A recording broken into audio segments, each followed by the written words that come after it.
pensez aux autres. C'est pourquoi le premier point, c'est de comprendre ce que le monde attend de nous. Le monde n'est pas neutre, l'ai-je dit.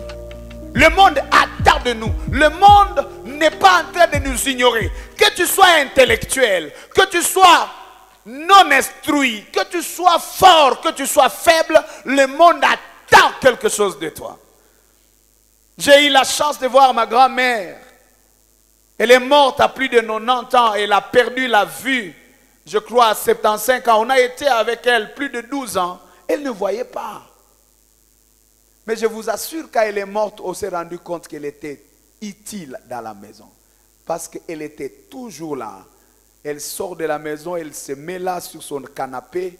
Et tout celui qui va arriver à la maison, quand on revient, elle donne le rapport. Tel est passé, tel est passé, tel est passé. Je ne vois pas, mais je peux vous donner ce qui s'est passé. Je suis en train de dire à quelqu'un ce matin, c'est possible que dans ton environnement, tu penses que les gens disent que tu es inutile. Mais je te dis que tu n'es pas inutile. Même ceux qui pensent que tu es inutile attendent de toi quelque chose. En fait, ils soupirent auprès des résultats. Ils veulent que tu sortes. Et la Bible dit, le monde attend avec un ardent désir. Ce n'est pas un besoin sournois. Ce n'est pas un besoin à cachette. Avec un ardent désir. C'est brûlant. C'est éloquent. Le monde veut que le Fils et les filles de Dieu se révèlent, se manifestent. Il me faut me manifester là où Dieu m'a planté. Il te faut te manifester là où Dieu t'a placé. Depuis le jour où tu as choisi d'être dans l'église Arche de l'Alliance, tu es déclaré productive.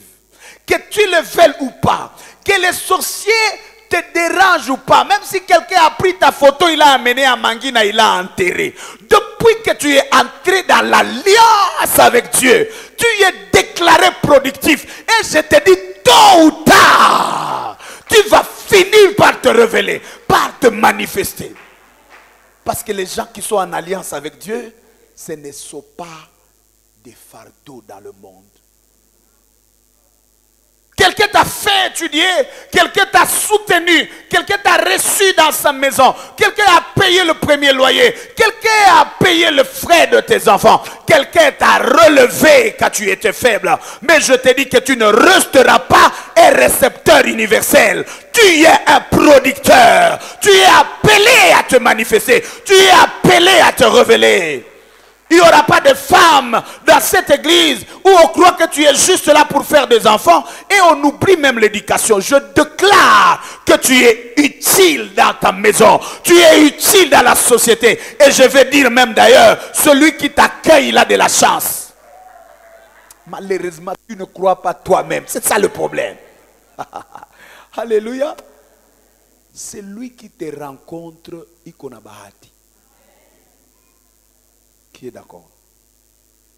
Si tu n'es pas d'accord, tu dois passer à la délivrance. Tu es dans la maison de Dieu, la maison du potier. Dieu ne peut pas perdre le temps et te fabriquer pour que tu sois inutile. Dieu ne peut pas commettre cette erreur. Il fait chaque chose pour un but. Et il rend chaque chose bonne à son temps. Si le temps de ta manifestation n'est pas arrivé, je t'annonce que ce temps va arriver. Parce que tu es fait pour te révéler. Et le monde attend ta révélation. N'accepte pas de mourir sans que la révélation de Dieu qui est en toi sorte. Ne meurs pas. Ne meurs pas, que Corona ne te voie pas, que la diarrhée ne te trouve pas, que tout ce qui peut te bloquer soit arrêté au nom de Jésus. La gloire de Dieu est à toi. Jésus est mort pour toi, le Fils de Dieu. Ce n'est pas pour que tu sois comme un passager sur la terre, c'est pour laisser des empreintes. Et des empreintes qui vont au-delà de ton existence. La Bible dit, l'homme bon, l'homme juste, laisse un héritage aux enfants de ses enfants. Je prie et je confesse que tu laisseras quelque chose derrière toi. tu ne mourras pas comme une perte. Tu mourras comme un monument qui laisse quelque chose. Si tu es d'accord, tu acclames le Dieu de gloire et tu réalises cette promesse pour toi dans le nom de Jésus de Nazareth. Ces choses m'ont délivré et ça m'a donné l'assurance du salut. Je suis un homme du genre pas perturbé par les situations. Même si tu m'amènes dans une brousse, je crois que la royauté est déjà dans la brousse.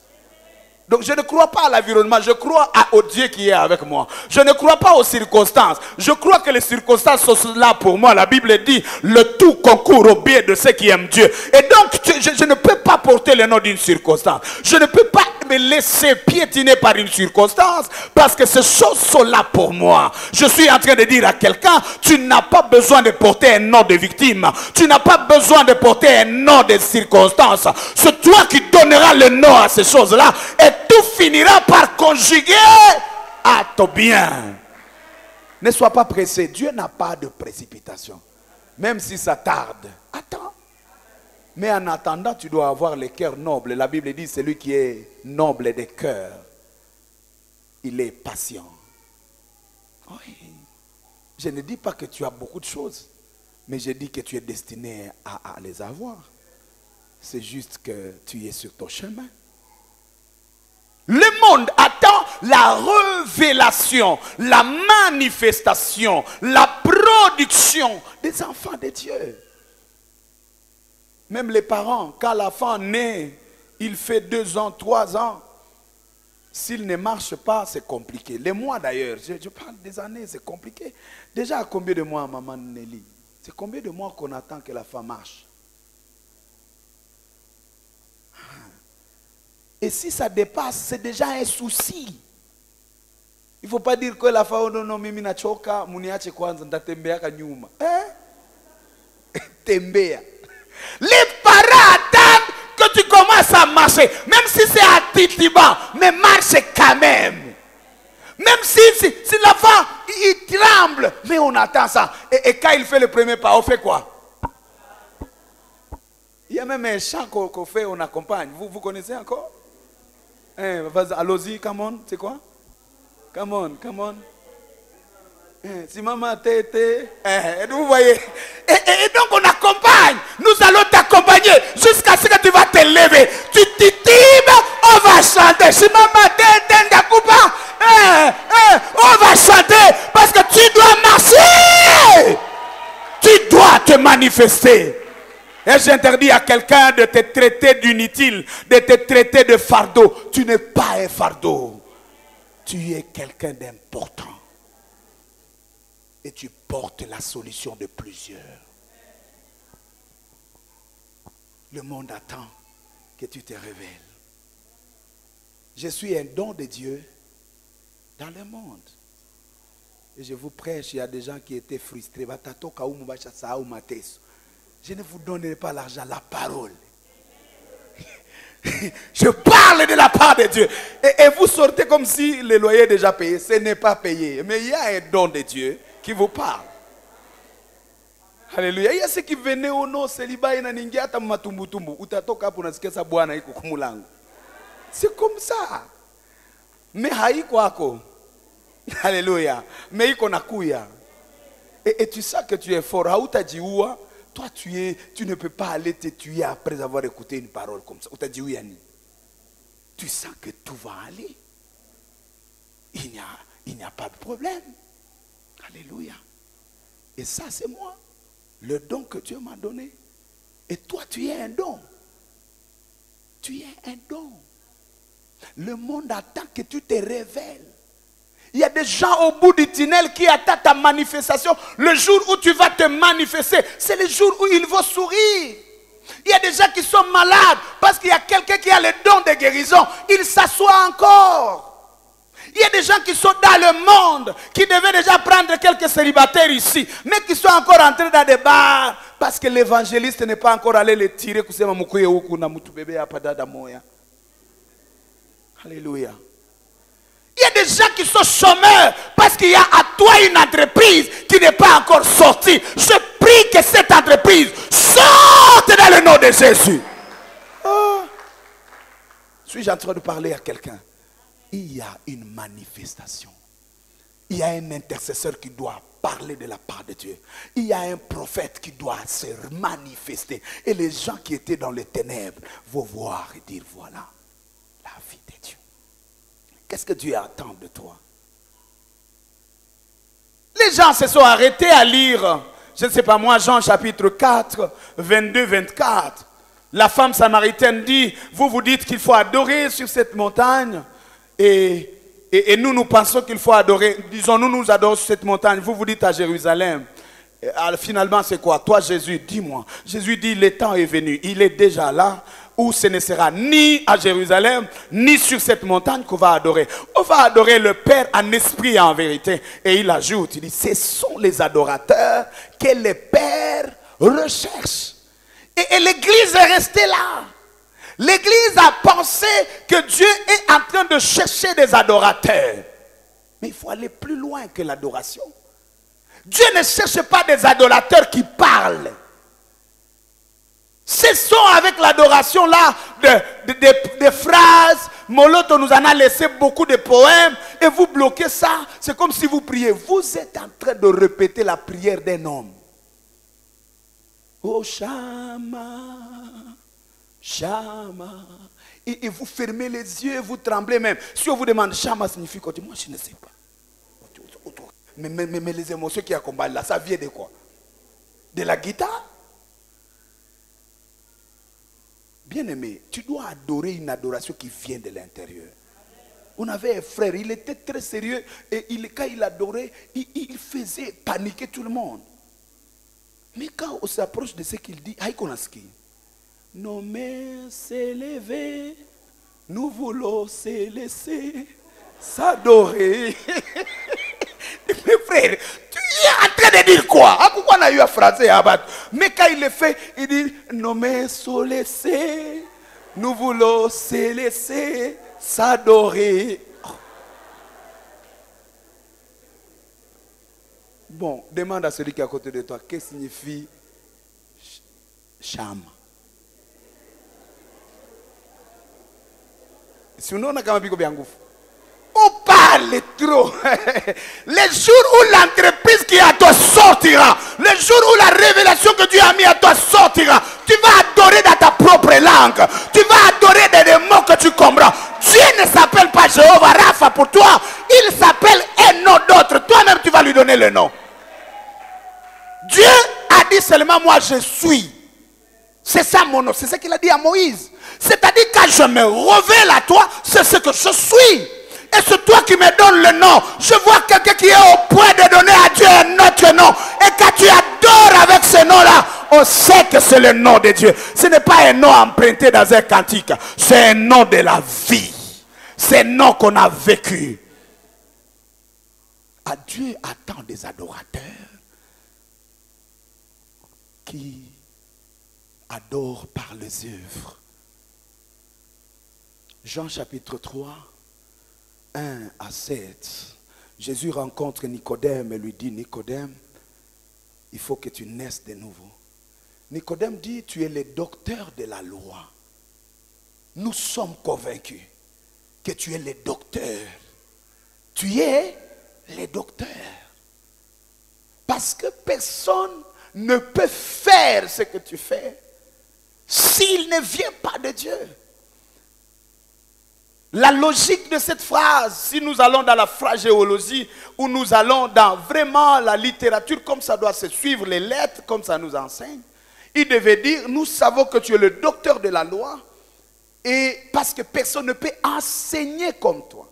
Mais il dit, nous savons que tu es l'enseignant, parce que personne ne peut faire comme toi.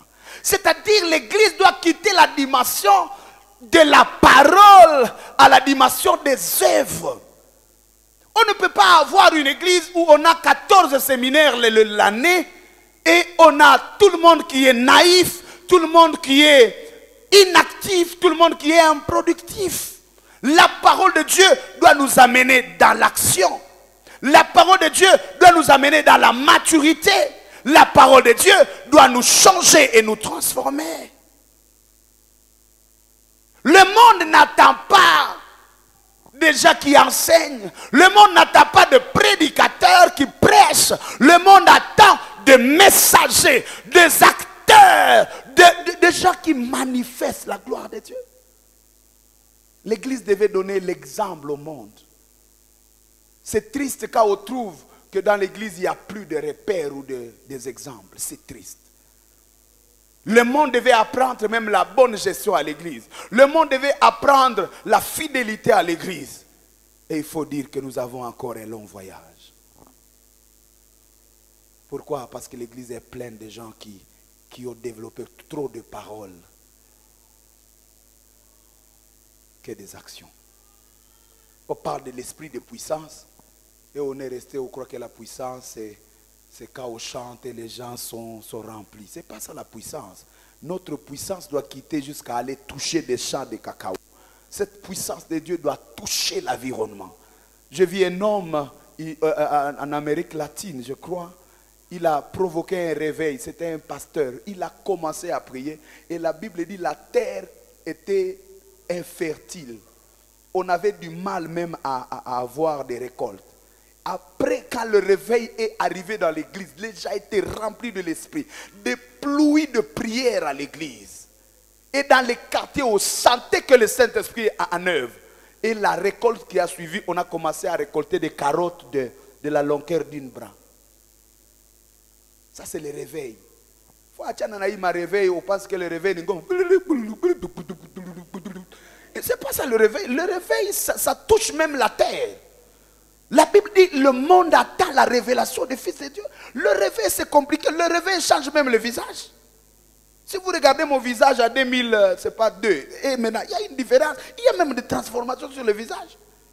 Je vous dis la vérité. Si vous suivez ma prédication à 2011, même ma voix a changé. Parce que chaque chose est modifiée. Moi, je crois à la modification du corps, modification de la voix, modification de l'environnement. Tout change avec le Saint-Esprit. Que cela te soit donné dans le nom de Jésus. Je te dis, à cause du réveil, tout cas provoqué par réveil, ou ta Shangala pour qu'on a quoi, aéroport international. Le 29 août 2021, je te dis ça. Si tu vis, tu verras ces choses. Ta Shangala, gari ya ndege zinaanza toka Tokyo zinashuka Beni. Yes, we. Kama Mungu anaweza kufungula macho, mbona utauza hata triangle hapa? Vous savez ce que c'est le réveil? Le réveil crée la verdure dans les déserts. Tu peux aller à, c'est pas moi, les quartiers les plus reculés, c'est où? De ce côté ici. Si on va, Tamen de Kati, Kamaïbo, Kouka. Si vous arrivez les fonds, vous avez l'esprit de Dieu. Vous allez là-bas, vous robochez là-bas. Vous n'êtes pas Shanga là-bas, tu vas nous kufata. Vous savez le problème que nous avons, c'est que nous pensons que le Saint-Esprit, c'est des tremblements. Le Dieu créateur, la Bible dit la terre était informe et vide. Il n'y avait rien sur la surface de la terre. L'Esprit était là et a tout créé. Et vous pensez que l'Esprit se limite. C'est ça le Saint-Esprit. C'est tout. C'est tout, papa Ahmed, c'est tout. C'est plus que ça, ça touche la terre, ça touche l'atmosphère. Vous pouvez arriver là où ça ne pleut plus. Vous arrivez, la pluie arrive. Il y a eu des serviteurs, ils sont arrivés dans les villages. On dit, si tu es serviteur de Dieu, ça fait 6 mois, on n'a pas la pluie. Pour que nous t'écoutions, d'abord la pluie vient. Il fait comme ça, la pluie arrive. Parce que le réveil commande tout. Le Saint-Esprit commande tout. Et l'Esprit est donné aux fils, pas aux enfants. Et l'église est restée à la montagne. Dieu dit aux enfants, je dis à Pierre, à Jacques et à Jean, il est monté avec eux sur la montagne de la transfiguration dans Matthieu chapitre, je crois, 6 ou 5. Il est monté avec eux. Ils ont vu Jésus se transfigurer. Jésus devient étrange. Et on voit Élie, on voit aussi Moïse qui vient. Et quand il vient, tous étaient contents, c'était une gloire. Qu'est-ce que Pierre dit? Seigneur, permets-moi de commencer la menuiserie ici. Je construis une tente pour toi, une tente pour Moïse, une tente pour Élie. Il oublie que lui-même doit s'abriter. Il dit non, non. Avec cette gloire, on ne pense plus à soi-même. On construit pour vous. Comme ça, tout baki apa moi kahewak. C'est comme ça que l'église est restée sur la montagne. Jésus dit non, non, on ne construit pas sur la montagne de la gloire. On doit descendre dans la vallée. Il y a des malades à guérir là-bas. Il y a des âmes à gagner là-bas. Il y a des vies à transformer là-bas. L'église est restée dans la montagne. Vous allez voir quelqu'un, oh non, niko na tawa. Nimefanya miezi sita niko na tawa. Nasikia uwepo wa Mungu. Dieu n'a pas besoin de ça. Dieu n'a pas besoin. Vous pensez que Dieu est à crise d'adoration? Il y a des moments où nous pensons que tu es à bout de Mungu iko sana ashakuwa ashakuwa nini muhuruma mbinguni, c'est comme si alors mpige kwanza ngoma tumfurahishe et puis Mungu analamuka. C'est ça que vous pensez? Il y a des anges, des myriades qui l'adorent. Achana na adoration. Adam n'a jamais adoré Dieu. Adam adorait à couper les arbres. Adam adorait à donner les noms aux animaux. Adam ne connaît pas un chant. Adam ne connaît pas un cantique. On l'a envoyé pour dominer la terre. L'adoration d'Adam, c'est la domination de la terre. L'adoration d'Adam, c'est la domination des animaux. Frères et sœurs, adore par la domination.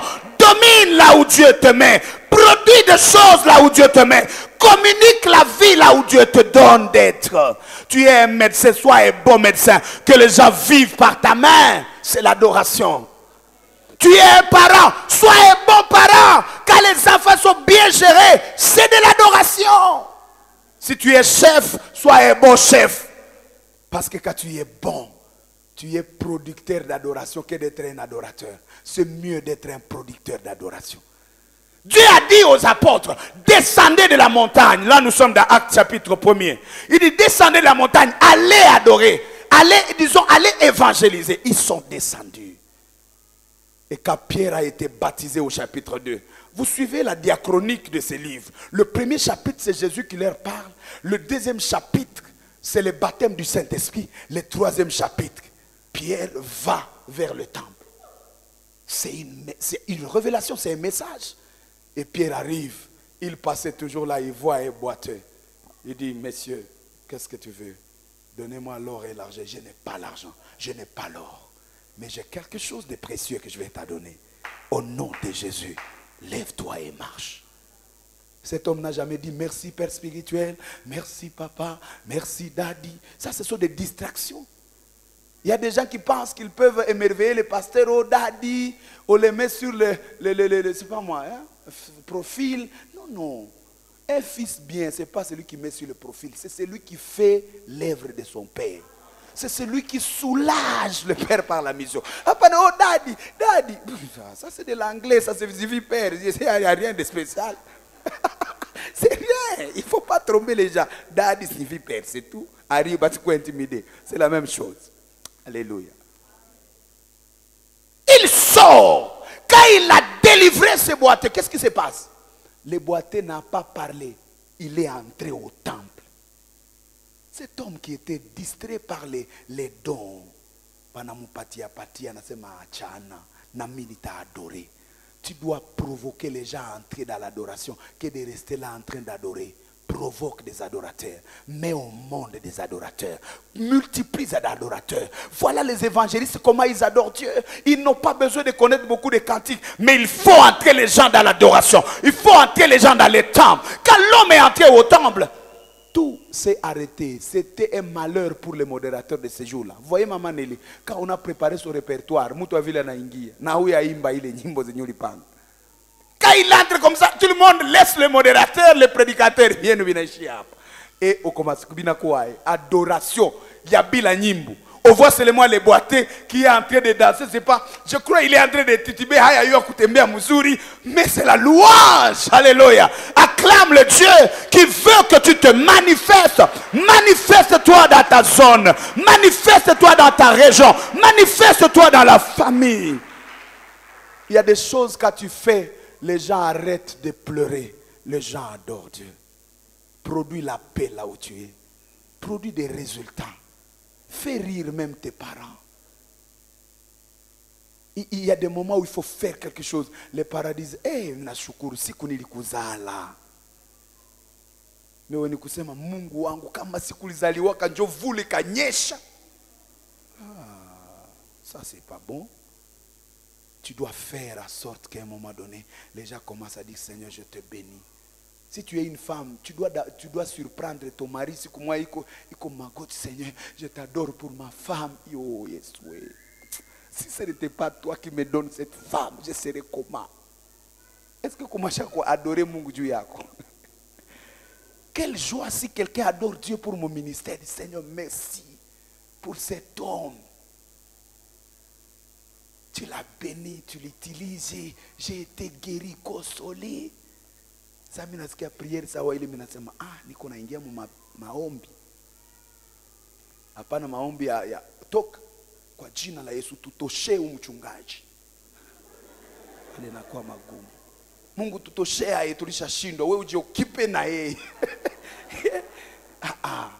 Ça doit être l'adoration. Dis à celui qui est à côté de toi, produis l'adoration dans ton entourage. Soyez missionnaire pour Dieu.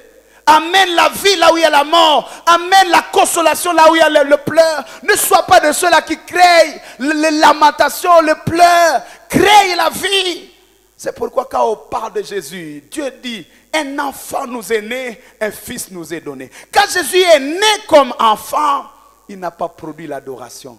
Il a produit la mort. La Bible dit quand Jésus est né, on a tué les petits enfants. Quand Jésus est né comme enfant, il a fait fuir ses parents. Pour autant, son père a quitté son travail pour aller en Égypte. Je ne sais pas ce qu'il faisait là-bas. Gloire à Dieu, on avait déjà donné une petite offrande de or, bakakula kwanza ile, mais Joseph ne travaillait plus. Il est au chômage parce qu'un enfant est né. Les enfants créent le chômage des pères. Les enfants créent la mort. Les enfants appellent le don. La Bible dit la main qui donne, c'est la main qui domine. La main qui donne, c'est la main qui domine. Jésus a reçu la première offrande. Ce n'était pas l'offrande des sacrificateurs. Ce n'était pas l'offrande des prophètes. Aucun prophète n'est venu adorer Jésus. Aucun sacrificateur n'a vu Jésus. Il y avait seulement l'étoile qui a parlé de Jésus. Mais ceux qui ont vu Jésus en premier, ce sont les sorciers. Vous savez pourquoi la mission n'évolue pas? Je vais vous parler de cœur à cœur. Vous savez pourquoi la mission est empoisonnée? C'est parce que c'est parfois les mages qui amènent leur offrande en premier.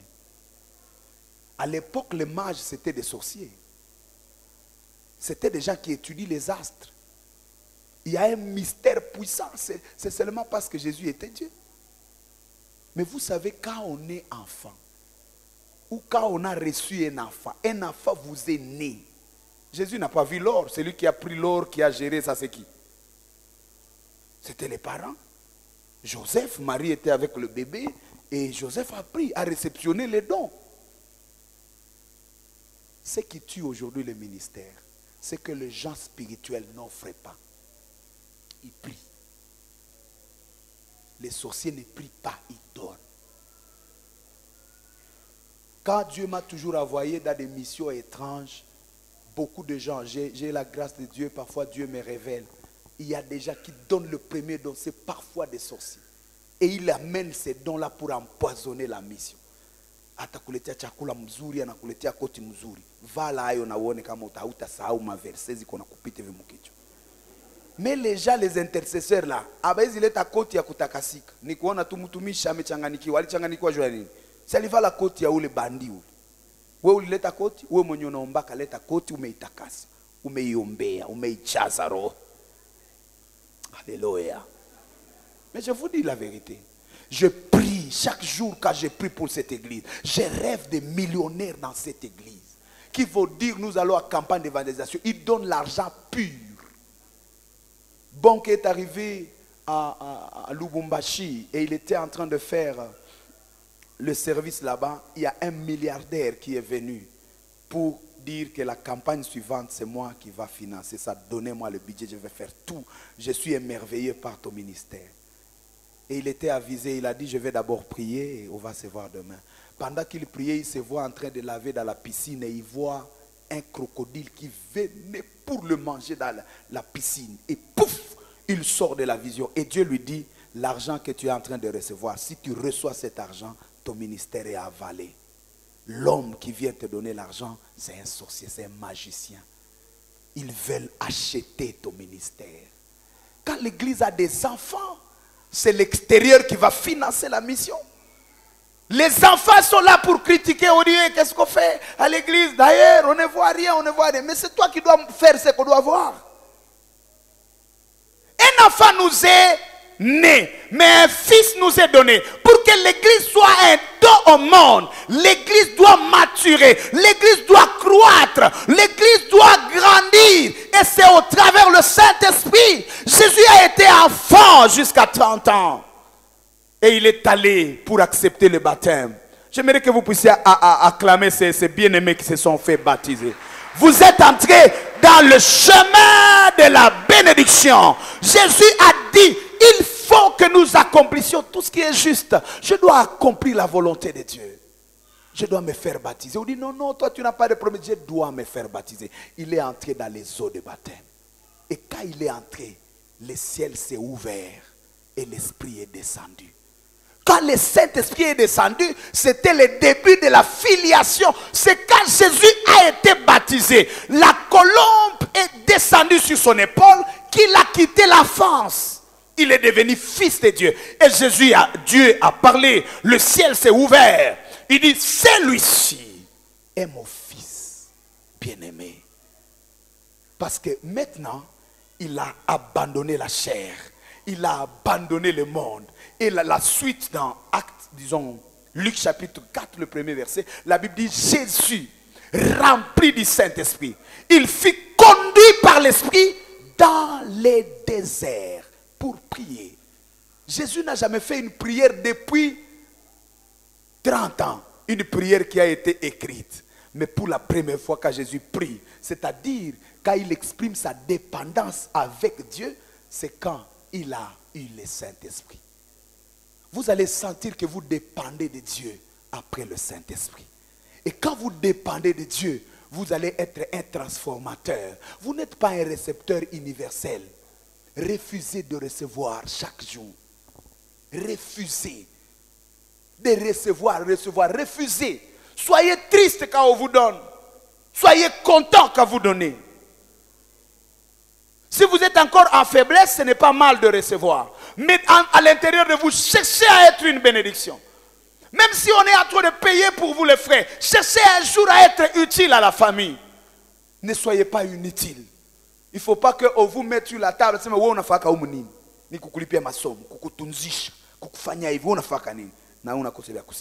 utile. Dis à celui qui est à côté de toi, sois un fils.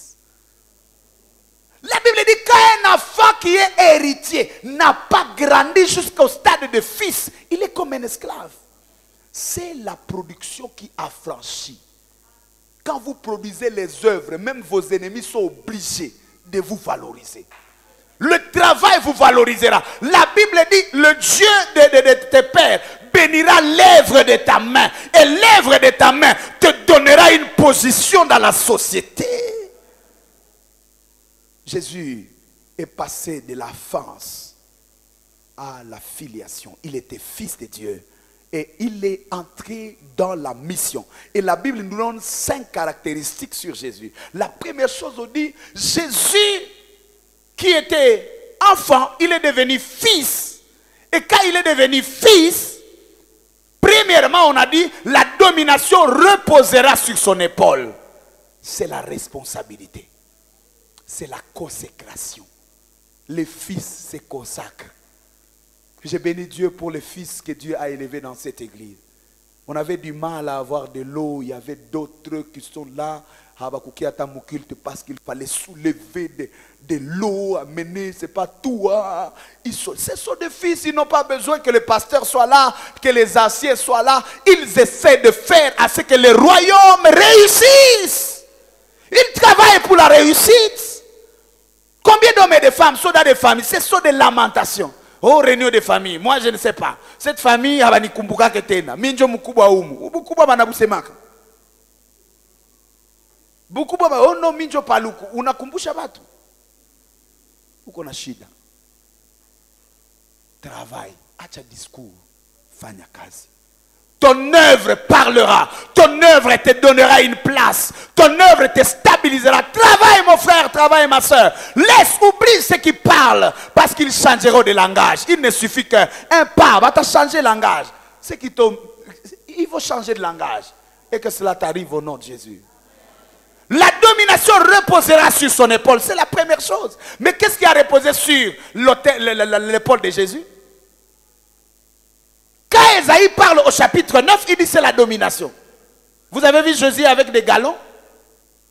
Quand nous allons au chapitre 22, le verset 22, la Bible dit la clé de David est sur son épaule.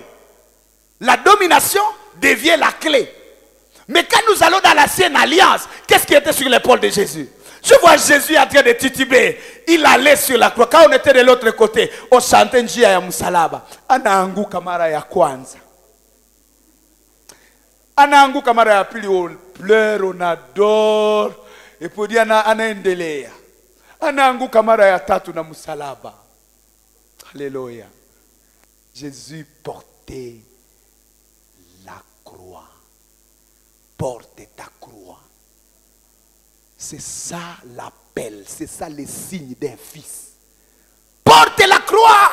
Tu es responsable d'une cellule, assume-toi. Tu es responsable des départements, assume-toi. Il ne faut pas accuser les gens. Oh non, hamuko natangazia cellule yetu ndio watu wabiko nakuya unashindwa. Pana mafungulu kwa mtu mwingine. Uko batakuwa natangaza pa cellule butanuka. Oh, si utafute watu.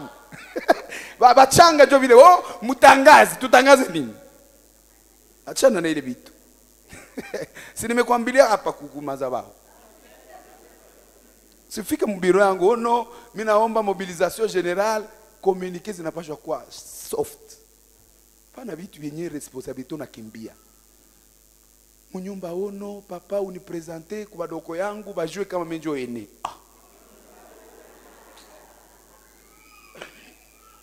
Oh, kanisa hawawe kama senjo batumishi mutuonyesha. Hatutaonyesha. Kasi itawaonyesha. L'onction de chacun le positionnera. Dans l'entreprise, tu n'as pas besoin de Barou Akavambi. Nomination, décret numéro 0/348. Non. Tout le monde, même si tu es sentinelle, on va commencer à te rendre compte qu'il y a quelqu'un là-bas. Je vous aime beaucoup tellement que je parle trop parfois. C'est compliqué.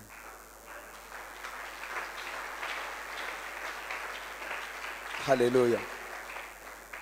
La domination reposera sur son épaule. On l'appellera admirable conseiller, Père éternel. Jésus avait toutes les caractéristiques de Dieu le Père. Pourquoi? Il reflète le royaume. Reflète des valeurs de Dieu. Que l'on voie ce qui t'ont engendré. Que l'on dise de qui est-il fils, de qui est-il fille. Honore tes parents. Honore ton église. Honore ta famille. C'est ça quelqu'un qui est mature. Il n'amène pas la honte dans la famille. Il glorifie la famille. À cause de toi, on respecte la famille. Est-ce qu'à cause de toi, on peut respecter l'église Arche? Ou on va mépriser? Est-ce que par ce que tu fais, on peut respecter ta famille? On peut respecter ta société? Ou on va dire une famille a une bahati? On dit, il travaillera à l'accroissement de l'empire, c'est trois. C'est-à-dire, il n'est pas un héritier qui consomme. Il n'est pas un jouisseur, mais c'est un producteur. Si on te donne 2 talents, multiplie ça à 4. Je disais, les achats ne doivent pas être dans des réunions de partage d'héritage. Par choix, moi, je suis vite. Bakakuita, oh non, muketu gabule, oh papa liachaka shamba. Non, tu dois multiplier la richesse. Tu dois agrandir le royaume. Là où on te met, agrandis. Agrandis, élargis. Il dit, il promouvoira la paix. Alléluia. Et à la fin, il conservera les acquis. C'est 5 caractéristiques. Conserve les acquis. Il y a des gens qui détruisent ce qui existe déjà. La petite paix qui existe en Aïbomola. La petite richesse qui existe en Aïbomola. Les fils qui ont rencontré le Saint-Esprit multiplient la richesse. Accroît ce qu'il y a et conserve les acquis. conservons les acquis de ce que le Saint-Esprit nous a donné. Et dis, Seigneur, j'ai besoin de croître. Je ne veux pas être consommateur, je veux être quelqu'un qui produit la vie. Et pendant ce temps, les anciens de l'église s'approchent. Prie le Seigneur, prie. Prie le Seigneur, entre dans une profonde prière. Tu dis, Seigneur, je refuse d'être un récepteur final. Je refuse d'être tout celui qui reçoit, J'ai besoin d'être un don à ceux qui me reçoivent. J'ai besoin d'être une bénédiction à ma famille, une bénédiction à mon église, une bénédiction à mon quartier. J'ai besoin de l'être. J'ai besoin de vivre cela. J'ai besoin de manifester cela.